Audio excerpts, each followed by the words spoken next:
I still work out 45 minutes a day in the morning and 45 minutes at night, and do my cardiovascular training in the morning, and then in the evening I do the weight training. Right. Yeah, and I do that every day. How is that any different from, say, 5 or 10 years ago? No, it's kind of like eating and sleeping. It's always the same, right? So it's the same with exercising. You just do it every day, and you don't think much about it. You just get out of bed and just do it. And the same is also before I have dinner at night. I just do it. What is your exercise routine, though, in those 45 minutes? Bicycle riding, elliptical, stairmaster, treadmill. It's a combination of different exercises for doing the cardiovascular training. And then when I do weight training, then it depends what muscle group that you're training. It's just 100 different exercises. You met Amir Khan yesterday. You went to his Yes. room. Did you like him? Yes, very much so. I think that he's a very talented guy, and he's one of those that has proven that he can do both. Can win a lot of awards and also make a lot of money and be very successful financially at the box office. So that's a very nice combination, but also a very likable man. Do you know much about Bollywood? Not as much as probably you. But have you watched any of our movies? Yeah, I watched some of the movies, but I mean, not many come over to the United States. Yeah. Do you remember any offhand? No, but I do remember that they are very good and that they have a lot of quality. You met Rajnikant on your trip last time. What did you think of him? It was nice. It was a nice meeting. And you're definitely not going back to politics. No, I work within politics because our institute, the Schwarzenegger Institute at the University of Southern California, deals with issues and with policy and specifically with environment and stem cell research and good government practice and political reform and all those things. But I think that I can have more effect from the outside through the institute and through our international environmental organization than being inside politics. And so I'm trying to be engaged and try to improve the situation like environmentally all over the world. But for that you don't have to be a politician to do that. But the fact that you can't run for president, America is such a multicultural society and there are so many first-generation immigrants. Does that seem silly to you at all that you can't run for president? No, I don't find it silly because there's a reason why the Constitution is written the way it's written. And I think that America just didn't want to have, when they became independent, to have the Brits come over and to start running for president. So I'm sure there's reasons like that. Now I think the law is a little bit outdated, but the reason why you never hear me really complaining about it is because I feel like I have achieved everything that I have achieved in America because of America. So this is the only thing that I can't do. So why complain about the only thing that I can't do, right? So I mean, that's just the way it is. But I think that one should make an effort to change that law down the line, and so that foreign-born can also run for president. What is a man like you who's achieved so much in life? What do you do next? Well, what I'm doing right now, kind of a fight to create a cleaner environment. That's very important to me because I think that we have the responsibility to hand our land, the world, over to the next generation in better shape than we inherited it. And right now, that's not what we're doing. Right now, we are creating a worse situation, and somehow even an irreversible situation if we continue on with our pollution and if we don't find solutions. And so I would do everything that I can in my power to travel around the world through our organizations, through the R20, and to promote the idea of subnational governments, cities, states, and provinces, and individuals, and companies, and financial institutions, and academic institutions, everyone working together to create a cleaner environment and to stop using the fossil fuels and to reduce and to build more renewable energy and to come up with a new energy source. Well, I read that George Clooney is apparently planning to run for governor. What do you think of that?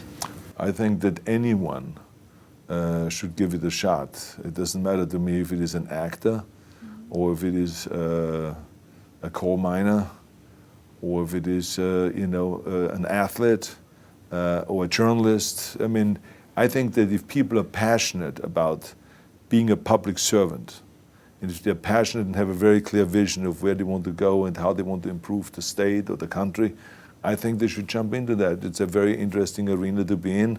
It's a lot of hard work, but it is fun to serve the people. With George Clooney in particular? Say again? George Clooney in particular? As I said, anyone, including him. Well, you still have an accent, and I've always wondered whether you've held on to it because it's charming, or did you at some point try very, very hard to lose it?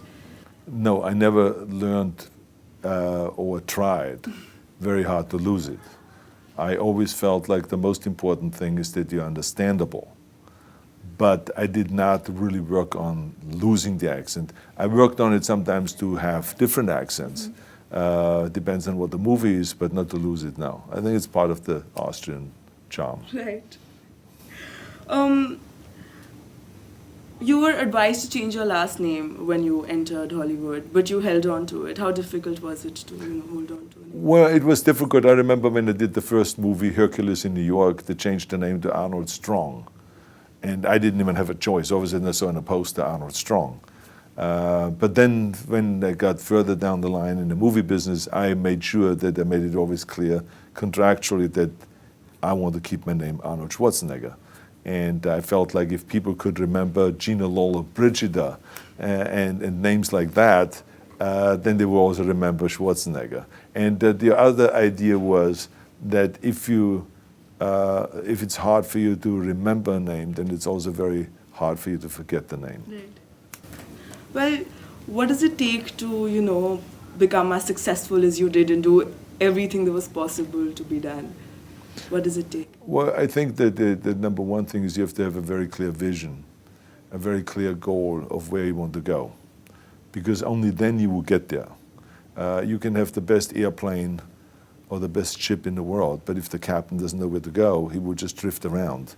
If the pilot does not know where to go, he will just drift around with his plane. So I think the key thing is that we know where we're going and that you're very passionate about that, that you see it always in front of you, the goal. And the other thing that's important is that you got to shoot for the top. You got to go and really have big goals and think big, because then you're going to get big. Then you're going to go and achieve big things. That is the most important thing. We don't achieve big things by accident. So shoot for the top, shoot for the sky, shoot for the for the stars. The other thing is that you got to work your butt off. If you think that you're going to go and accomplish something really special and be the best in anything in the world, and you think you can do it without working, you make a big mistake. Because no matter what I did, if it was in bodybuilding or in acting or if it is in the political arena, it always took a lot of work.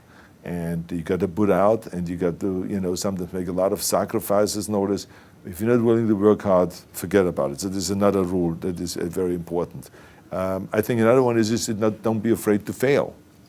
Because if you're afraid to fail, then you're always holding yourself back because you're afraid that if you go all out, you may fail. Well, in weightlifting, we learned that very quickly. The only way you could break a record is if you're willing to fail. That's when you put on more weight, you try it, sometimes you would not be able to lift it, which has happened to me many times, but eventually, when you train hard enough, you will lift it. So don't be afraid to fail. I mean, how far can you fall? Here's the ground, that's as far as you can fall. So you get, winners always get up, dust themselves off, and move on. So those are the kind of the basic rules. And another very important thing that I always tell people is don't listen to the naysayers. Because there's always people out there that will tell you that you will not be able to do that, forget it, it's a stupid dream that you have, or a crazy vision and those. Don't listen to the naysayers. With your experience of movies like Eyes Wide Shut and Moulin Rouge and upcoming movies. Do you think India is anyway close on that international stage? Are we getting closer to Hollywood in terms of style and substance? Do you want to? I don't know if you do as a country want to emulate Hollywood. I mean, I think it's very important culturally for countries to maintain their identity through their art. And so you can go and see a Hollywood movie. I think the most important thing is to make movies that are your own, that represent you and the power in your culture. So. Do you think Hollywood will start to make movies for India? And will we see you in a musical singing love songs and running around trees? As I said, he's no relation of mine. That IQ is exactly his, not to be confused with mine, darling.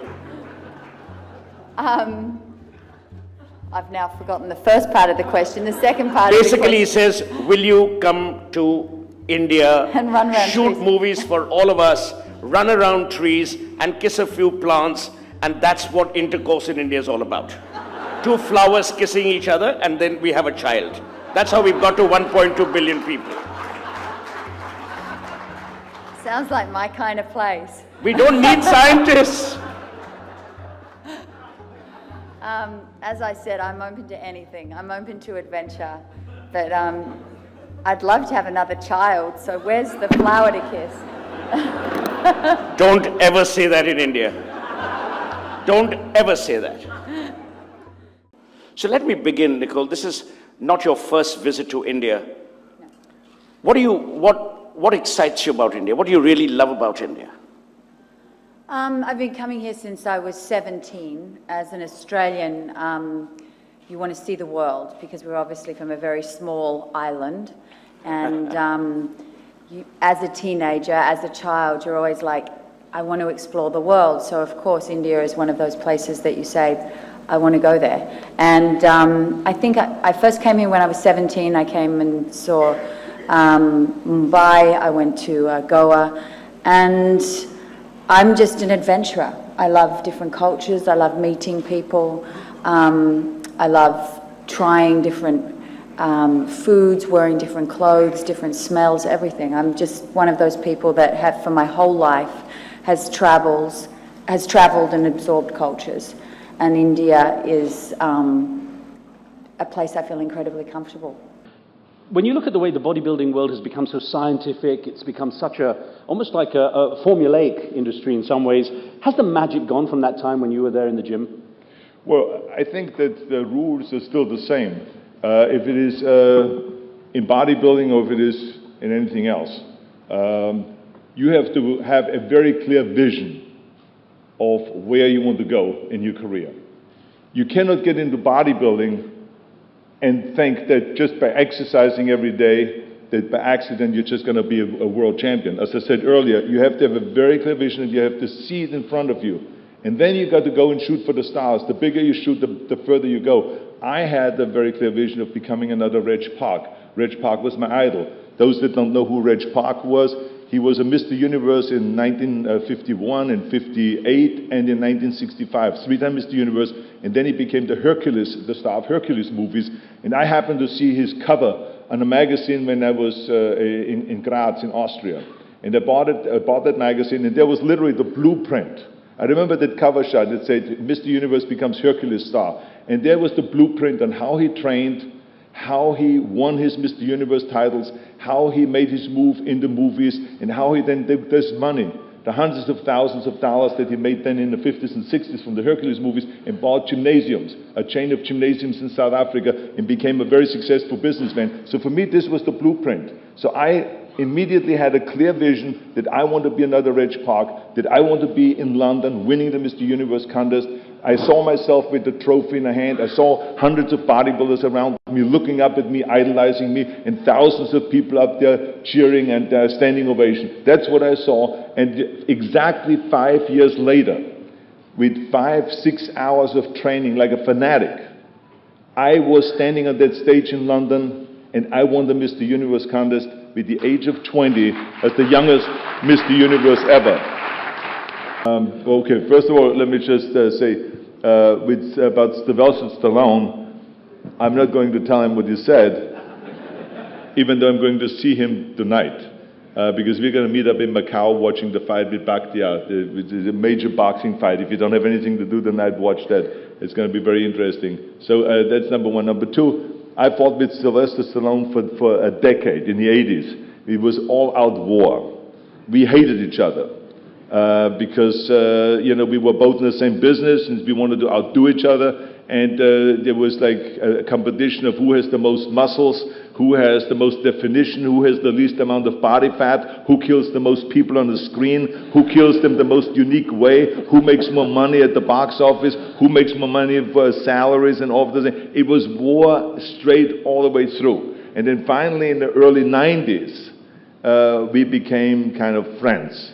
And ever since then we have been friends and we admire each other. It was just one of those things where you needed a competitor, someone that you hate, to unseat, because that's what drives me. I'm a competitive person, so I had to kind of put his picture up there and say, he's the enemy, I got to destroy him, I got to overcome this obstacle here, I want to be number one, and we got to get rid of Sylvester Stallone. And he, of course, being very competitive, also felt the same way, and he said, I got to get rid of Schwarzenschnitzel, and we got to send him back to Austria, and so all of that was going on, and then finally we were old enough and mature enough and smart enough to say, wait a minute, let's just stop this, and we got together, and then we were together partners actually in a Planet Hollywood restaurant chain, and then we have been doing movies together, as you know, in every expendable. I'm in there, and we have been having a great time working together. Now, you began your illustrious acting career with a pretty quirky role. You played the role of a sheep in a school nativity play. How was that? They didn't pay me to do that. I was a small child, and they'd cast the angels and Mary and Joseph in the nativity play, and I'd auditioned and I'd not gotten any role, which I was mortified. And I went home and cried to my mother and said, I actually didn't want to be Mary, I wanted to be an angel. I went back, she said, go back in and ask them to make a role up for you. So I went back and I said, I'll play anything, I just want to be in the play. And they said, well, you can be a sheep and watch over the baby Jesus. So during the show, my mother made me, got a car seat cover. We didn't have a lot of money, so she made a car seat cover. She could sew, and she made a little sort of calico head with some ears. But through the whole play, I bleated. So I went, bah, bah, bah, bah, through the whole show.